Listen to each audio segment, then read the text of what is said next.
বেশিরভাগ ছুটির দিনেও আমার স্বামী বাড়িতে থাকতো না। হয় কোনো বন্ধুর বাড়িতে চলে যেত বা বয়স্ক বাবা মাকে নিয়ে কোথাও যেত। ঘটনাচক্রে সেদিন বাড়িতেই ছিল আমার স্বামী। আমি ঘরে ঢুকে দরজা বন্ধ করে সরাসরি জানতে চাইলাম, আমাকে কি পছন্দ নয় তোমার? আমরা দুজনে একেবারের জন্যেও অন্তরঙ্গ হইনি এতদিনে। তোমার সমস্যাটা কি? জলদি জবাব দিয়েছিল। আমার তো কোনো সমস্যা নেই। এই উত্তর পেয়ে আমার মনে হলো এটাই সুযোগ তার সঙ্গে অন্তরঙ্গ হওয়ার। আমি আকর্ষণ করার চেষ্টা করছিলাম তাকে, কিন্তু কোনো ফলই হচ্ছিল না।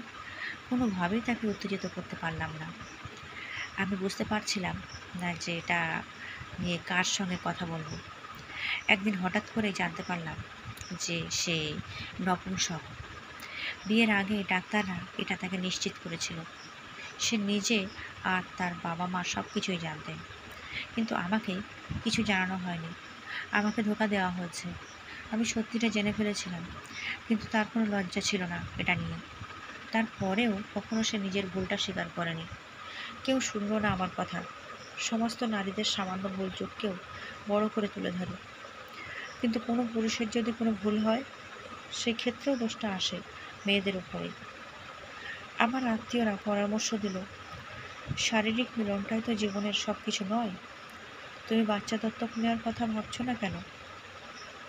আমার শ্বশুরবাড়ির লোকরা হাত জোড় করে বলল, সত্যিটা যদি জানাজানি হয়ে যায় তাহলে লজ্জায় আমাদের মাথা কাটা যাবে।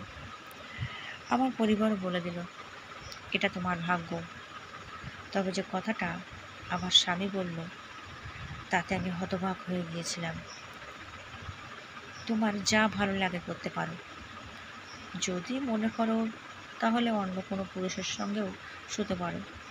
আমি তোমাকে বিরক্ত করবো না, কাউকে কিছু বলবোও না।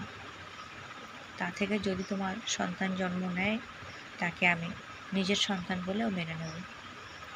কোনো মেয়ে কি তার স্বামীর কাছ থেকে এসব শুনতে পারে? সে একটা বেঈমান।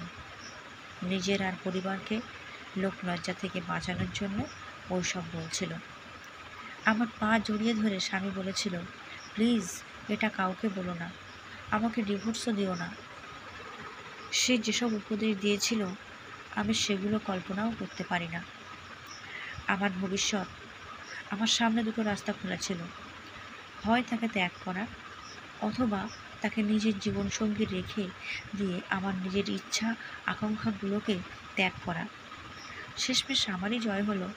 সেই তথাকথিত স্বামীর ঘর থেকে বেরিয়ে এলাম আমি। আমার বাবা মা কিন্তু আমাকে ফিরিয়ে নেয়নি। কয়েকজন বন্ধুর সাহায্যে আমি একটি মেয়েদের হোস্টেলে যাই। বিয়ের আগে চাকরিটা ছেড়ে দিয়েছিলাম। কিছুদিনের চেষ্টায় একটা নতুন চাকরি জোগাড় করলাম। খুব ধীরে হলেও আমার জীবনটা আবার নিজের ছন্দে ফিরতে শুরু করছিল। আমি কোর্টে বিবাহ বিচ্ছেদের মামলা ফাইল করলাম। সেখানেও আমার স্বামী আর তার পরিবার নির্লজ্জের মতো সত্যটা গোপন করে বিয়ে ভাঙার জন্য আমার ওপরেই দোষারোপ করে। এমনকি বিয়ের পরে অন্য সম্পর্ক গড়ে তোলার দোষও দেয় আমার উপরে। লড়াই করে গেলাম। আমি লড়াইটা থামাইনি।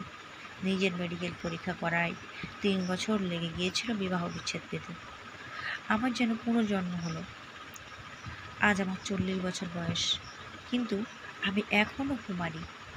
এর মধ্যে বেশ কয়েকজন পুরুষের সঙ্গে আমার সম্পর্ক তৈরি হয়েছে, তবে তাদের সকলেরই ভালোবাসাটি ছিল শারীরিক। কেউ বিয়ে করা বা দীর্ঘমেয়াদী সম্পর্ক গড়ে তোলায় ইচ্ছুক ছিল না। কিন্তু এখন আমি পুরুষদের কাছ থেকে একটু দূরে থাকারই চেষ্টা করি। আমি শুধু সেই সব পুরুষের সঙ্গেই বন্ধুত্ব রাখতে চাই যারা আমার খেয়াল রাখবে, আমার মনের ইচ্ছাগুলোকে বোঝার চেষ্টা করবে, জীবনভর আমার সঙ্গে চলার, সঙ্গে থাকার অঙ্গীকার করবে। এখনও সেরকম পুরুষের অপেক্ষায় আছি। আর যতদিন না সত্যিকারের সেরকম পুরুষ পাচ্ছি ততদিন ওয়েবসাইট আমার সবথেকে অন্তরঙ্গ বন্ধু।